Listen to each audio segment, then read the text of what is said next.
Thank you. All right. So, for bead, we are in the thick of the throes on bead planning, and so I just want to, we're probably going to keep this slide up here throughout the process so people kind of know where we are and what we're doing. But in terms of where we are with bead, we are working on an initial proposal volume 2. The draft is out there for public comment. Public comment closes on November 27th, so next Monday. And we encourage everybody to read it and look at and provide comments. Again, some of this stuff we can tweak. I will tell you the NTIA is pretty prescriptive in their language. But where we can incorporate ideas, we will do our best. And where we can't incorporate ideas, because there's a lot of really great ideas. When we did this for volume 1, there were some ideas that didn't make the cutting room floor just because the NTIA wouldn't allow for it, but it doesn't mean that it's not something that we can include in a future broadband program. So encourage you to look at it. Again, it's really outlines the grant process and how we're going to allocate funding, and it talks about how we're going to deal with infrastructure, affordability, equity and adoption issues, economic growth, job creation, and it also details our stakeholder engagement and workforce readiness. But more importantly, the distributing of grants. I will tell you that Section 8 or Requirement 8 is where if you're going to really prioritize your time, that's where I would prioritize my time and review. It really spells out what we're going to do with the funding. The next step is a challenge process. I'm not going to steal any thunder from our mapping team, but we are currently, you might have seen some communication go out about the challenge process. Again, this is the last chance that we have as a state to try to make the FCC broadband map more accurate. So for those on the call, if you we're trying to make sure that we make as many locations as eligible as possible, or the opposite of that, make sure that we're not allocating funding to locations that are served. So I encourage you to go to really take advantage of this last challenge process before we allocate funding, because after that our opportunity will be over in terms of the funding. Now you can always challenge a broadband map, the national broadband map, but I really encourage you guys to participate in this. This is really, really important to us, and it's important to you all. And so the subgrantee selection process, again, we're going to open that up a little bit later in 2024. Again, this is about a 10 to 11th month process. And that's if we get all of our reviews done quickly. So we're not going to really see broadband funding go out for BEAD until early 2025. So that's kind of the time frame for this program now that we're kind of working through some of the steps. Next slide. Okay, so like I said, and I don't want to repeat myself, but volume 1, just so you know where we are, we published that on September 7th. We have submitted our draft, our updated draft to NTIA. We're working through approvals. I expect to have volume 1 approved by the end of the month. And so you can always look at that on our website. And again, volume 2, I won't repeat too much there, but that's currently in flight. Just so you guys know, we can open up our challenge process as soon as volume 1 is approved. And so we're going to be, as soon as that hits the streets, we are going to open up our challenge process, but we're going to wait till after the new year. So the first week of January, really, and I'll let Megan speak to that. But you can stay informed on all of our progress. The NTIA put together a dashboard for all the states and territories currently active and involved in the BEAD program.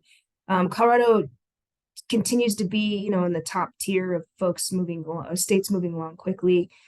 We realize this is really important to our stakeholders, and we don't want to further delay the implementation of broadband. But you can find all of our BEAD plans on our website. Lauren's included a link there as well. So at any time you can look at our 5-year action plan, our volume 1, volume 2, and then we just launched our workforce development plan. So we have a lot of plans. Eventually we'll get to doing, but we have a lot of really great information out there. Next slide. Great. So I'm going to go ahead and let Megan talk about the challenge process. Megan, I will kick it over to you. Great, thanks, Brandy. Before I jump into the challenge process, I wanted to give a quick mention that the FCC on Friday updated their broadband map. So they released the new data that's current as of June 30th, 2023. So this is the third iteration of their new mapping program. So that's the data that we're downloading now and we'll be using as we start our challenge process. So a little bit about the challenge process. Per the NTIA, only nonprofits, local and tribal governments, and broadband service providers are allowed to participate in the challenge process. So for you folks on the call, you'll play a big role in the challenge process as far as submitting challenges and potentially needing to rebut challenges to your service.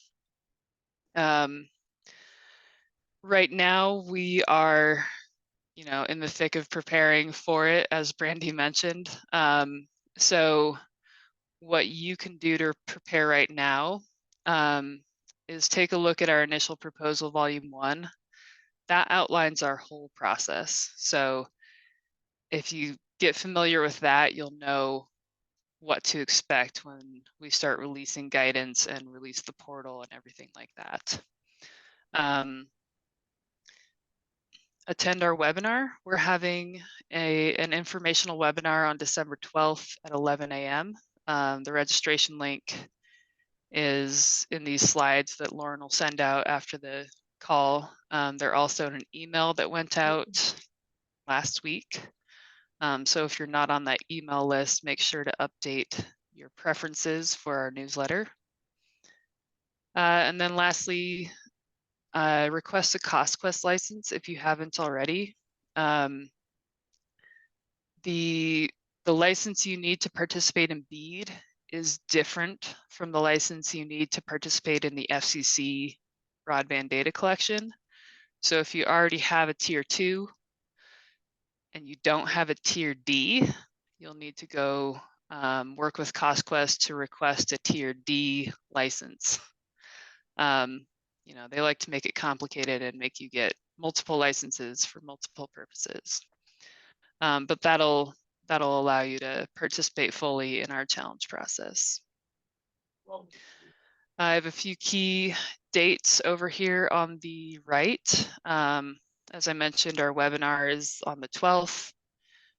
We'll launch a lot of information, including our portal homepage. You won't be able to challenge anything yet, but the website will be there for you to bookmark and poke around on the 15th. And then starting in January, we'll do weekly office hours throughout the challenge process. We'll launch the eligible location map on January 8th, and the challenge window will officially open on the 10th and close on February 9th. Rebuttals will happen on a rolling basis. You'll be notified of challenges to your service and have 30 calendar days to submit rebuttals. And we'll have all the details on that process ready December 15th when we launch all that guidance and at our webinar. And I think that is all I have. Great. Thanks, Megan. One last update we wanted to provide for you. Brandy mentioned it earlier. We just released a broadband workforce plan. We anticipate needing to fill a lot of jobs in the state of Colorado, particularly in construction and telecommunications, in order to deploy this BEAD funding and finish these projects. So the Broadband Office and the Office of the Future of Work both put a lot of time and effort into putting together this plan and doing this research. Michael Murphy on our team and Catherine Keegan in the Office of Future Work were the two leaders behind it. So they've been working hard on this. And so we just wanted to highlight a couple of findings from the plan, and then point you to where you can read the entire thing. I actually know that they solicited a lot of industry feedback on the plan as well, so you may be somewhat familiar with it, but just in case you're not, we'll go through a couple highlights. Here you can see by 2026, which we anticipate being the peak of when we'll need to fill jobs, about 2,000 construction and 1,600 telecommunication jobs will need to be filled. So again, working with providers and labor unions to understand the needs. Here's a couple of things that were identified. The need to create and increase awareness of careers in both these industries is pretty important. And as well as reviving apprenticeship programs that are already in the industry. And in the, sorry, if you wouldn't mind muting your phone, thank you. Next, evaluating the current workforce and identifying job roles. Specifically, these are some of the job roles that we know will need to be filled here, listed on the screen. Review current reward programs, employee funding, and education that can be used now. So instead of building from scratch these programs, there's reward programs and curriculum that are already out there. So figuring out how we can just revise them, increase them, as well as make sure that these programs are bringing in a more diverse workforce. Was one thing identified from the plan. There's a lot of opportunity to diversify the workforce. And then increase incentives for current programs. So the state's working on ways to do that.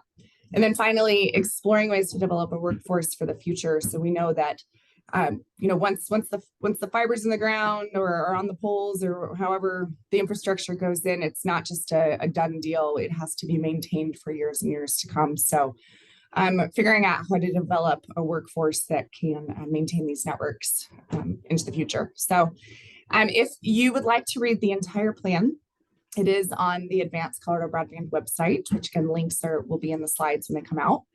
And there's also still time to submit public comment on the plan if you have not already. You do have until November 27th to do that. So all that can be found on our website. So at this time, that completes our updates. So we will turn the time over to you to ask us questions or make comments. Again, you can raise your hand and just ask your question on camera, or you can drop your question or comment into the chat. So we'll go ahead and open it up for questions.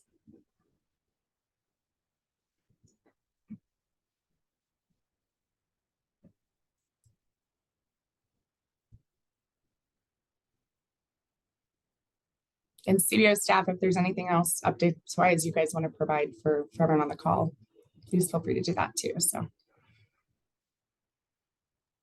while people are collecting their thoughts, I just had one thing to mention, because we didn't talk much about CPF. We mainly focused on BEAD today. Because of the volume that we received from CPF, we're a little delayed in our announcement for awards, and we're pushing it to mid-December. So just wanted to let you know if you guys were curious, but we hopefully will definitely be making those awards in the next two to 3 weeks.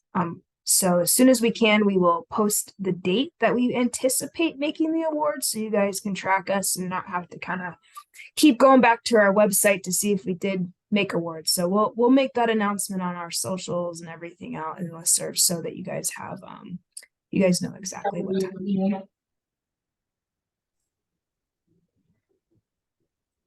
Thanks, Brandy. All right, any questions out there?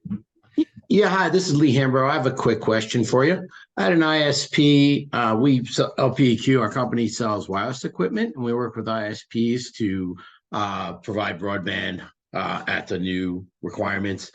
And I had an ISP tell me they were not going to pursue a BEAD grant because the RDOF funding for another ISP had already funded an area that was serving their underserved and unserved locations. So should they be pursuing a BEAD grant? Because I went to one of the presentations in Lyman on the program, and Allie had said you should pursue the grants like regardless of other grant status, so to speak. What would be your recommendation on that? Yeah, so that's a good question. What I would tell you is for BEAD in particular, you know, the NTIA treats other federal programs that have been awarded for locations as an enforceable commitment. So BEAD, if an ISP wants to propose service in an area that already has a funding commitment, those aren't allowed.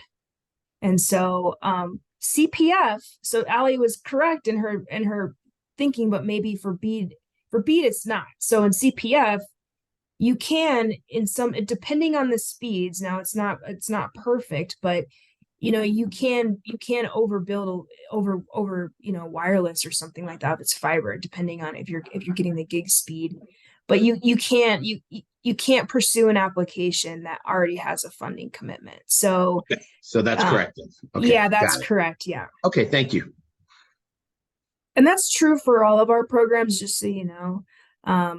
Mostly. So like I said, it depends on the criteria, but yeah. So hopefully that answers your question. It does. They were correct in that interpretation then. Thank you very much. And I'll add on to that quickly. The eligible location data that we'll publish as part of our challenge portal. Part of that process is to deduplicate all of those enforceable funding commitments.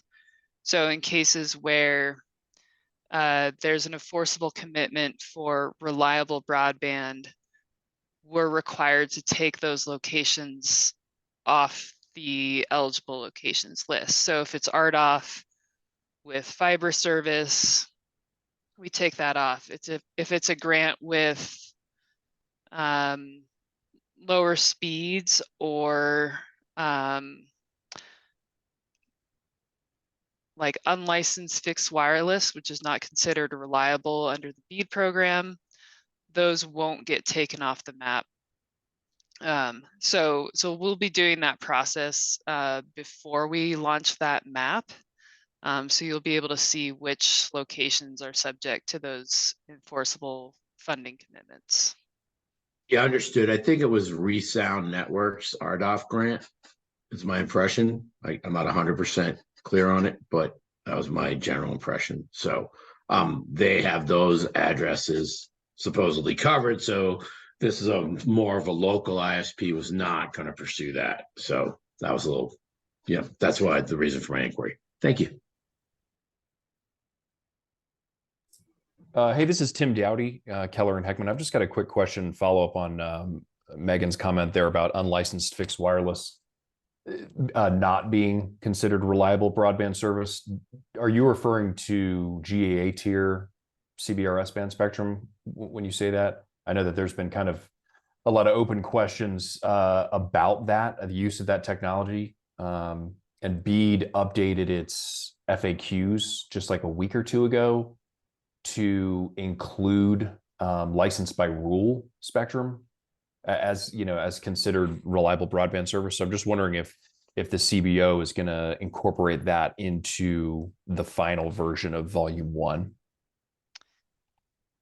So I haven't seen the updated FAQs, and I'm not too familiar with all the particular technologies, but in the FCC data, there are 3 codes for fixed wireless technology. One is unlicensed, one is licensed, and one is licensed by rule. Yeah. And according to BEAD, the licensed and licensed by rule are considered reliable technologies. So those will be, if it's served with that technology, it won't be eligible for BEAD. If it's served with unlicensed only, then it would be eligible for BEAD, assuming that's the only service. Did that answer your question, or did I kind of No, that's perfect. Okay. Yeah, that's exactly what I was wondering. So it's okay. I think you're referring to technology code 72, and that's licensed by rule spectrum. Yes. And the definition includes operators providing last mile connections through GAA Yeah. tier spectrum. That's been like the point of confusion for a lot of folks that I've spoken to, because GAA tier spectrum is unlicensed, but unlicensed versus licensed by rule, it gets kind of muddy because you don't need a license to operate in the GAA tier band. But I guess follow-up question on that point, because that is a really super helpful information. So I appreciate that that feedback. How do you, is there going to be a kind of an in-depth definition of last mile in volume 1? Or, a lot of these rural areas, everything is basically last mile until you get to your fiber backhaul. So is there going to be any kind of discussion about that? What actually constitutes last mile for a GAA tier deployment in a rural area? We can certainly provide a definition. So, are you talking about in volume 2 or? Yeah, I guess either one, wherever it would be appropriate. We would probably include it in our grant guidelines, because the reason why it won't be like specifically called out in volume 2 is the NTI has really rigid model template, like model language that you have to follow. And so any deviation from their model language triggers it just makes it non-compliant. So, but we have some flexibility within our program to make those definitions if it's helpful too. And defining things is always helpful, right? And so we'll try to include that in our grant guidelines that we publish next year. And in the process itself as well, we'll publish those grant guidelines very similar to what we did to CPF for public comment. So if something isn't clear or you think it needs to be better defined, again, when the spirit of having a different sets of eyes on a document helps make the document better, but we'll put that out there. And so if something isn't clear, you can always comment on it and help us out with that. But we can certainly take that feedback and roll it into our grant guidelines for next year. Great. Well, thank you both for the feedback. No, it's super helpful. I really appreciate it.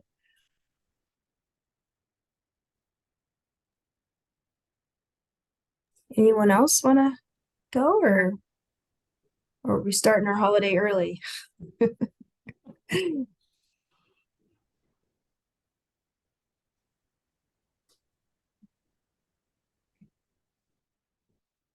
Looks like we're starting our holiday early. Okay, well, if there are other questions that you think of after, the email address is right there on the screen. You also have a dedicated programs team, so you feel free to reach out to any of these individuals directly. You probably already talk with them on a pretty regular basis, but just in case, there's their contact info.